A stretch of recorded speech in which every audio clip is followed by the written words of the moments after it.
ايوه يا صاحبي، زي ما انت شايف كده بنستقبل بعثة الجيش الملكي بالورود في مطار القاهرة. ده ومش بس كده، النادي الاهلي نزل الصور دي على صفحته الرسمية. ده ما يقللش مننا بل يرفعنا ويدل على احترامنا للجميع مهما حصل منهم. الدنيا لبش والناس كلها مشحونة من احداث مباراة الذهاب. في صفحات شغالة تسخن في الشباب الصغير، هنعمل وهنسوي وهنرد على اللي حصل فينا عندهم، وكتير منهم بيتشبحن على النت و90% مش هيروح للاستاد اصلا. عايزك بقى تروق وتستهدى بالله وسيبك من فتحة الصدر اللي هتوديك في داهية دي، وفي النهاية محدش هينفعك. عايزك تروح للاستاد وتتوكل على الله وروح شجع فرقتك بكل احترام، وما تاخدش معاك حاجة ممنوعة او محظورة. عايزك تروح تتبسط وتغير جو وشجع فرقتك ال90 دقيقة. وعايزك ما تروحش تشيل ذنب في شوية هتافات ملهاش أي 30 لازمة، شوية هتافات هتوديك في داهية. الموضوع في النهاية مش حرب ولا طار، ده ماتش كورة في النهاية هينتهي،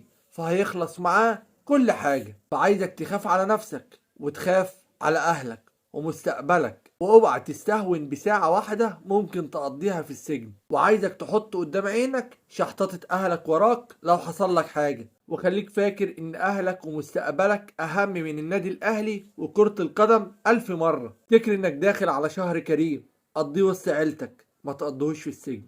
فروح شجع فرقتك فقط لا غير. بس كده، يلا سلام.